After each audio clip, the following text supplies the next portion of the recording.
Nous sommes au ministère norvégien de la Justice et de l'Intérieur. Nous avons demandé un rendez-vous avec le ministre quelques heures plus tôt. Il nous a dit de passer à son bureau. Bonjour, bienvenue. Bienvenue dans mon bureau. Le bureau du ministre norvégien de la Justice et de l'Intérieur. Nommé il y a 2 ans, Knut Storberget n'a presque rien changé à la déco. J'ai juste apporté quelques photos de ma fille et aussi une œuvre d'art contemporain de mon autre fille.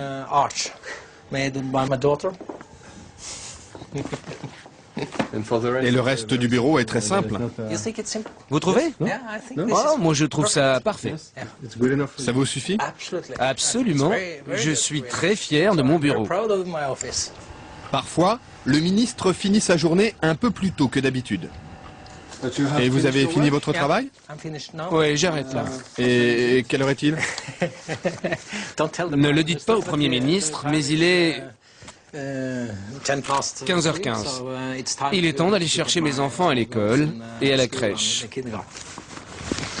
À 42 ans, Knut est l'un des ministres les plus importants du gouvernement. 20 000 fonctionnaires sous sa responsabilité. Allons-y. Pourtant, il s'en va seul, sans garde du corps.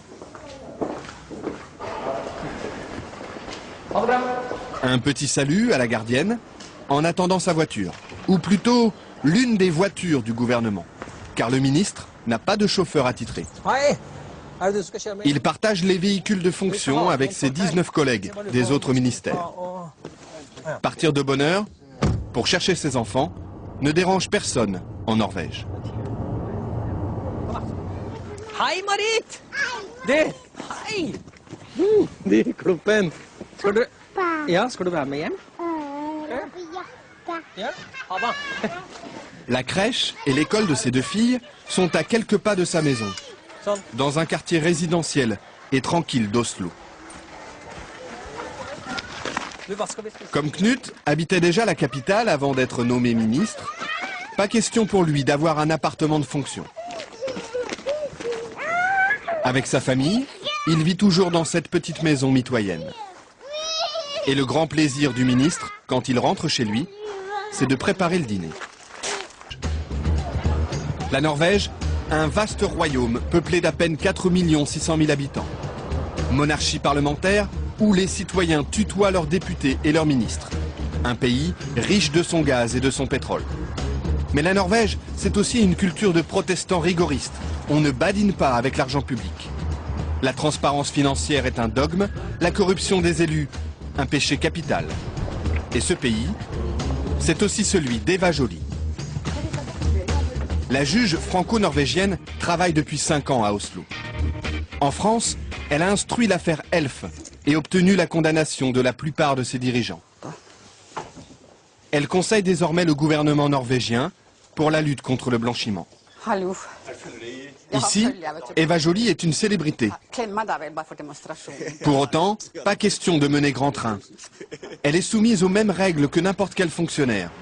Ses déplacements, par exemple. Aujourd'hui, elle se rend en province à une conférence. Les règles disent qu'on doit faire les transports par les moyens les moins chers et les plus rapides compatibles avec la mission. Donc, nous sommes censés marcher à pied ou... Marcher, même si la gare se trouve à 10 bonnes minutes de son bureau. Ou prendre les moyens de transport en commun. Les transports en commun, et surtout pas le taxi. Au début, lorsqu'elle revenait d'une mission à l'étranger, Eva Joly rentrait chez elle en taxi et se le faisait rembourser par l'État. Habitude scandaleuse aux yeux de la presse qui l'a vite rappelée à l'ordre.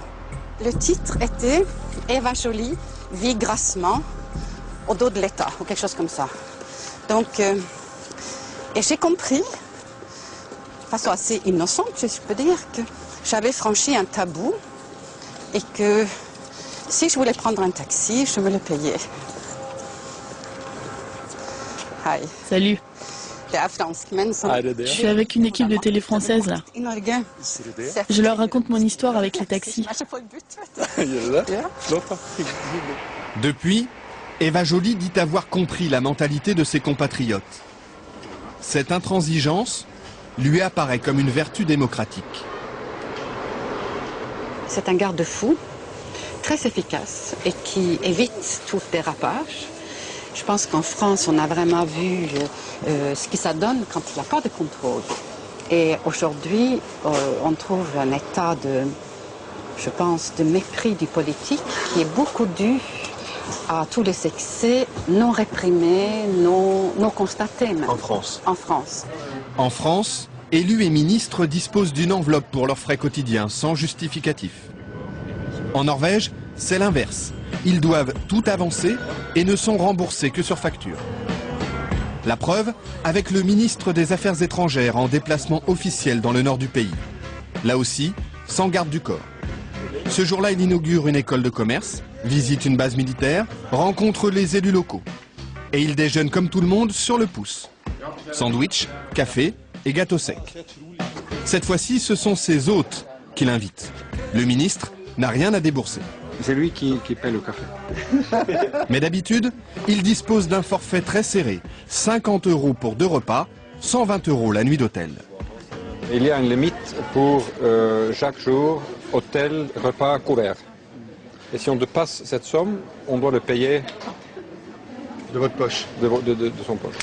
Son assistant garde précieusement les reçus du taxi. Il sait qu'on va les lui réclamer. Pour l'embarquement du vol retour, le ministre fait la queue.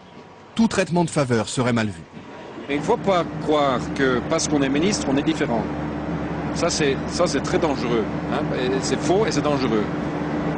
Au contraire, il faut montrer, à mon avis, qu'on peut vivre la vie de tout le monde, faire l'expérience de tout le monde, être proche de cette vie que tout le monde vit. Parce que ça donne à la fin une crédibilité à la politique qu'on essaie.